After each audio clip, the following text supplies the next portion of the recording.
Welcome to the I Am the Worst Parent Ever podcast with Nicole Merritt and Dr. Robert Zeitlin. Hey, Robert, how are you? Hi, Nicole. I'm doing great. How are you? I'm doing pretty good today. Good. Nicole, have you ever seen the cartoon South Park? I think many years ago, I remember watching an episode. Was there a Hanky the Christmas Pooh? That's one of my favorites, actually. I haven't seen every one. I've seen them here and there, but I think I might have seen a few episodes, but that's the only one that sticks out in my mind. yeah, I saw one the other day that I've seen a couple times, and it made me think of conversations we've had about parents and kids. So I'm trying not to make it too long, but long story short, the kids are playing Little League Baseball, which is usually played in the spring, and if you keep like going into the playoffs and stuff, you go into the summer and so on. And the kids keep playing and they're like, what are we doing? We're ruining our summer. Like we need to lose already. We can't keep going higher and higher in these tournaments and the World Series and everything. So they start to make a plan of how to lose. But of course they can't figure out how to lose because the other team's smarter than them. They've already seen this coming. They don't want to play into the summer.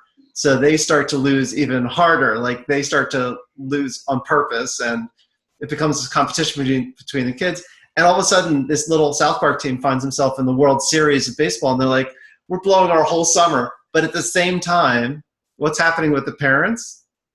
The parents are up in the stands, and they are so excited. They're so thrilled. Their kids are in the World Series. They're living through them. They're getting in fights. They're so excited. They're so pumped up, and they're living a complete different reality from their kids. The kids are hating life, hating being on the field in the World Series, exactly where they don't want to be. And the parents are like thrilled. This is their moment in the sun. They're so excited.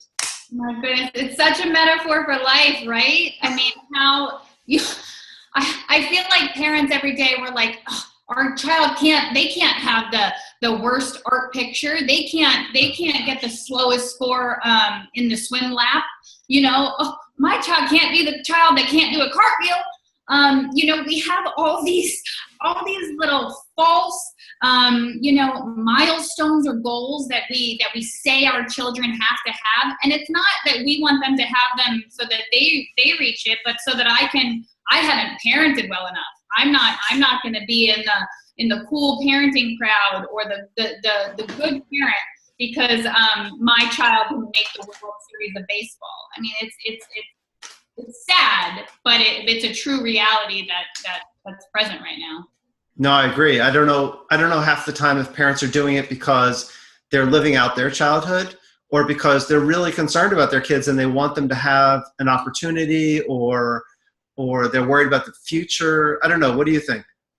I don't know. I mean, I think selfishly and embarrassingly, it feels good when our children do well. When your child gets the Presidential Fitness Award or they get the Principal's Award for being the, best listener at their kindergarten graduation. It feels good.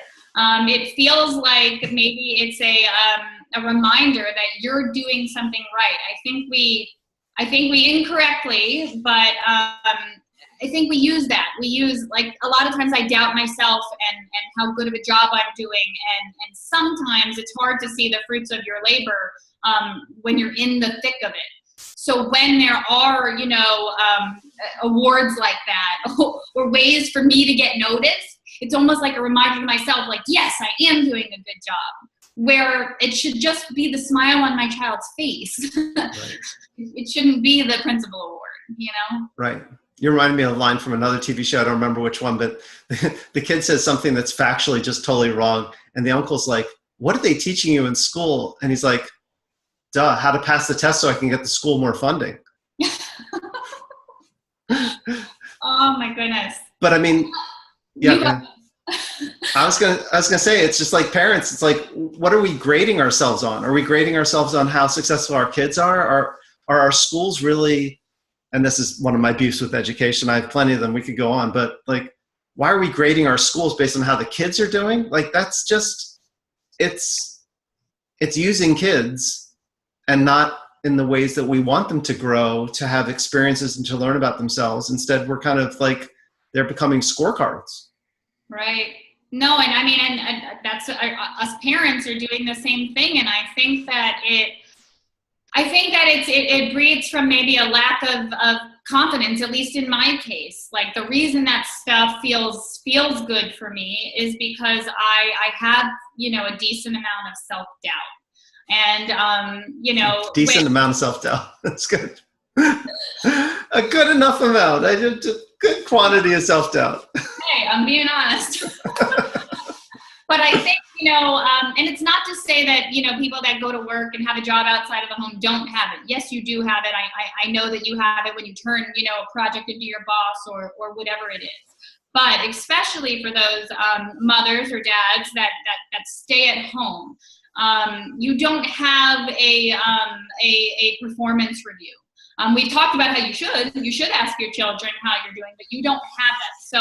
So you're basing how you're doing and your level of confidence that you're keeping about your job as a parent or as a spouse or as a person who's keeping their home in order, just on what's happening here in the home. So when you get that outside kind of like, ooh, that person, my daughter did well and she moved up, that means that I'm doing a great job.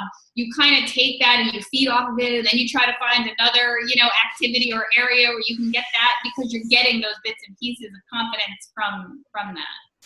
So you said you should actually grade yourself how you're doing on their smiles. So like, that seems like a kind of nebulous way of like measuring, like, what's a good way to measure if you're doing okay as a parent?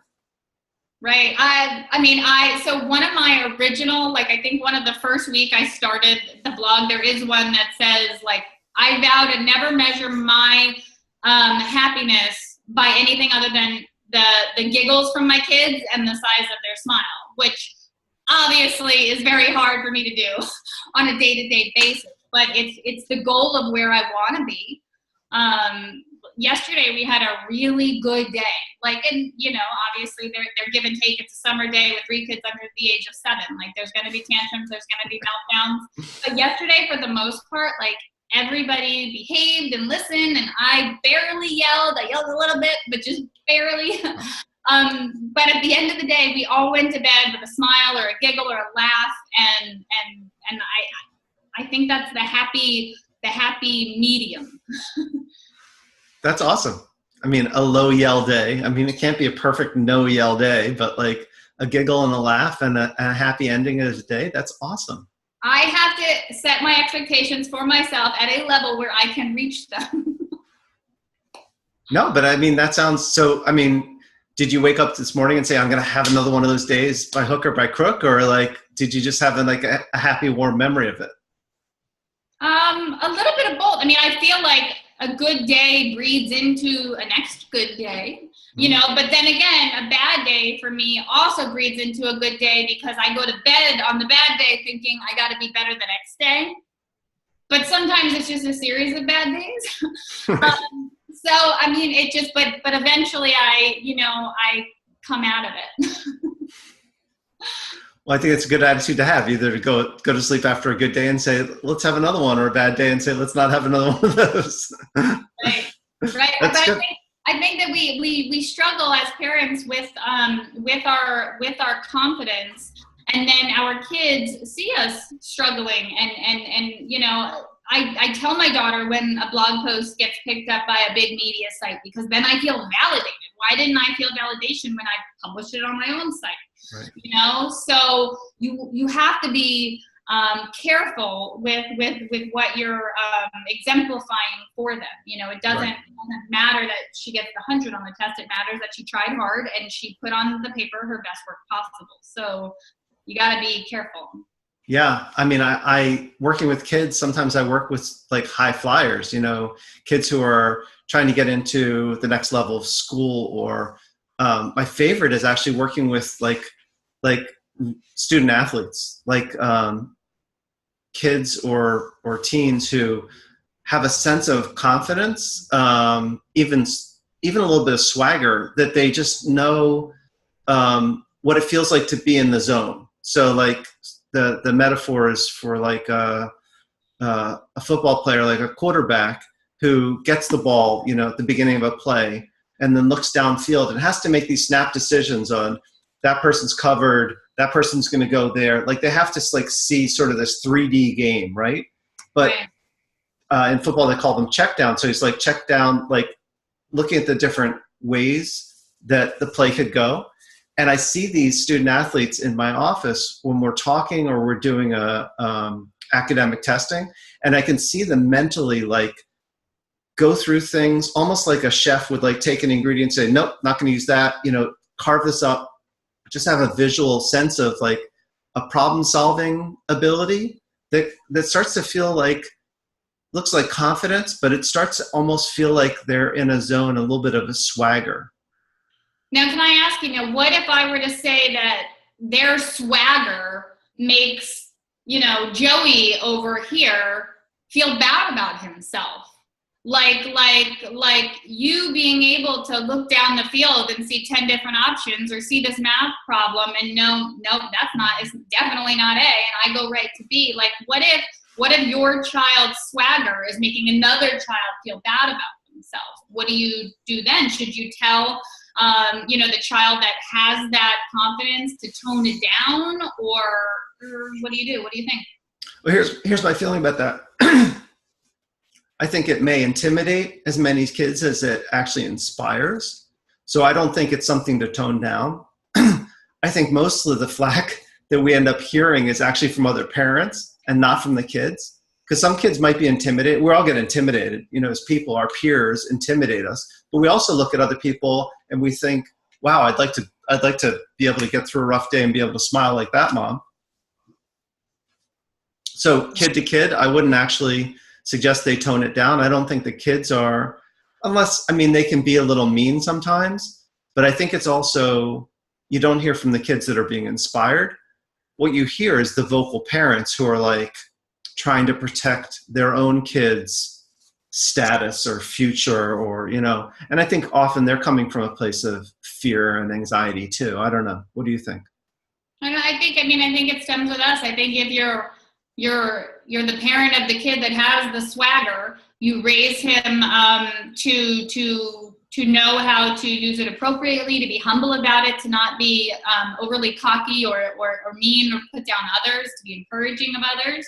And if you are the kid that doesn't have the swagger, then you're the parent of the kid that doesn't have the swagger, then you raise them to see other people that seem to have an easy way of grasping something, and you teach them how to use that as motivation, as inspiration, like you said.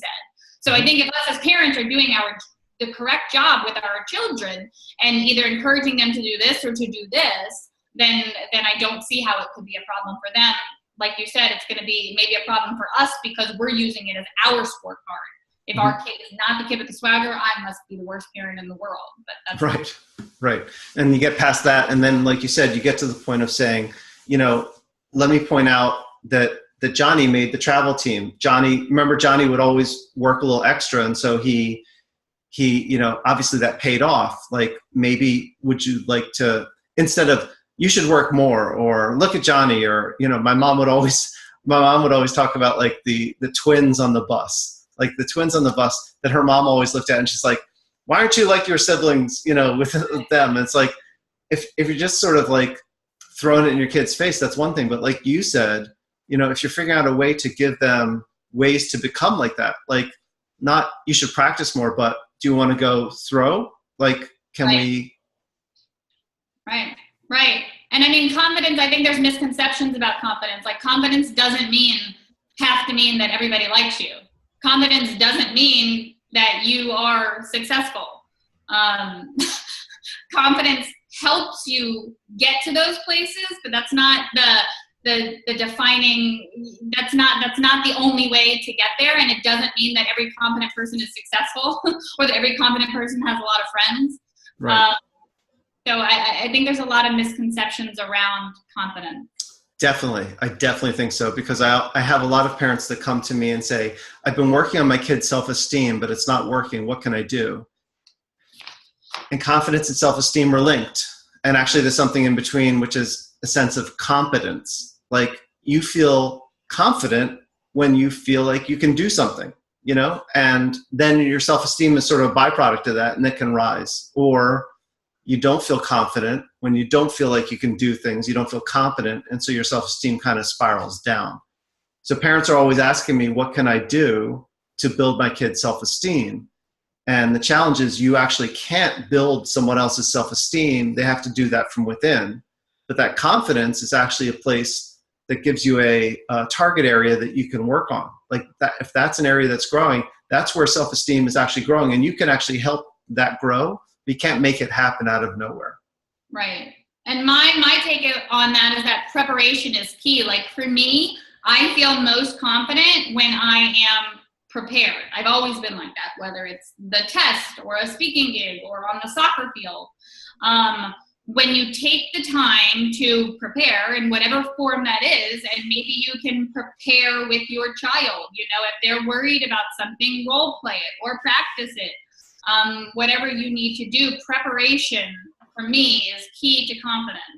And I guess that's why most parents struggle, is that parenthood is such a fly by the seat of your pants. Nothing goes according to plan. You and I just talked about that recently. Mm-hmm. But for me, doing any sort of prep work, whether it's reading a book on how I can not yell the next day or whatever it is I need to do, that helps me feel more confident and confident going into the next day. And that's a great point, the practice effect. But getting back to that story about South Park, like if you're practicing something and you're determined to do something, it doesn't need to be fun. It can be hard work. It doesn't matter, but you're committed to it. Same for our kids. Our kids will sit there and grind through something that is just like brutally tough. But if they're motivated, they'll do it. But if you're trying to like do something, if you're trying to motivate your kids, there needs to be a fun element. That South Park episode, if there's one lesson you take from it, is like the parents were having a lot more fun than the kids, which was supposed to be America's pastime. It's supposed to be the most fun thing ever, but if the kids aren't having fun doing it, and parents, if your kids aren't having fun doing whatever you're trying to do to help them prepare and be, level up in some way, if you don't consider the fun factor or what motivates them at the outset, it's just going to be a dry grind. Right. No, I agree with you, and I think we just to kind of leave it off somewhere. I think that we just need to encourage our listeners to just be mindful of how you are modeling for your children what confidence is. Be humble about it. Be authentic about it. If you're struggling, share that. Like, be open about that, because all that's going to do is help them reach a place where they can do the same. That's awesome. All right, we'll talk soon. Sounds great. Thank you for listening to the I Am the Worst Parent Ever podcast. Don't forget to subscribe so you won't miss an episode.